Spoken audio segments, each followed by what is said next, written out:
Fils et du Saint-Esprit. Amen. Le Seigneur soit avec vous. Frères et sœurs, aujourd'hui, l'Église fait mémoire de Saint Joseph Travailleur. C'est l'occasion de souhaiter bonne fête à tous les travailleurs.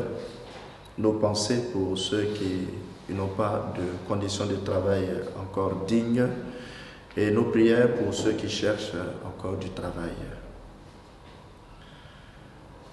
Viens, Esprit créateur, tu es l'Esprit aux 7 dons, le doigt de la droite du Père, l'Esprit de vérité promis par le Père, c'est toi qui inspires nos paroles. Évangile de Jésus-Christ selon Saint Jean. Celui qui vient d'en haut est au-dessus de tous. Celui qui est de la terre est terrestre et il parle de façon terrestre. Celui qui vient du ciel est au-dessus de tous. Il témoigne de ce qu'il a vu et entendu et personne ne reçoit son témoignage. Mais celui qui reçoit son témoignage certifie par là que Dieu est vrai. En effet, celui que Dieu a envoyé dit les paroles de Dieu, car Dieu lui donne l'Esprit sans mesure. Le Père aime le Fils et il a tout remis dans sa main. Celui qui croit au Fils a la vie éternelle. Celui qui refuse de croire le Fils ne verra pas la vie, mais la colère de Dieu demeure sur lui. Acclamons la parole de Dieu.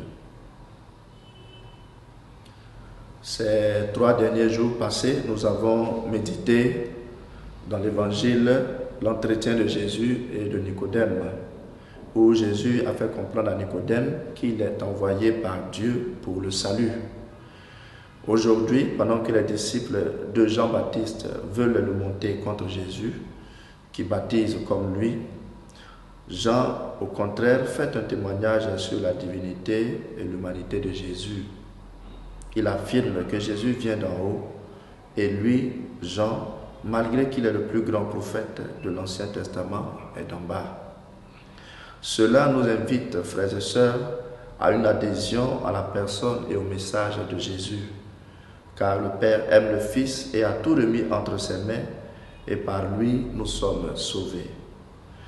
Refuser de croire en lui, c'est refuser la vie éternelle qu'il nous propose, et donc c'est aller à sa perdition. La colère de Dieu dont il s'agit ici, ce n'est pas une situation, une sanction que le Père nous inflige parce qu'il est fâché, mais le fait de s'éloigner du salut entraîne forcément la déchéance. Puissions-nous croire que Jésus est vraiment le Fils de Dieu et que son message nous accorde le salut.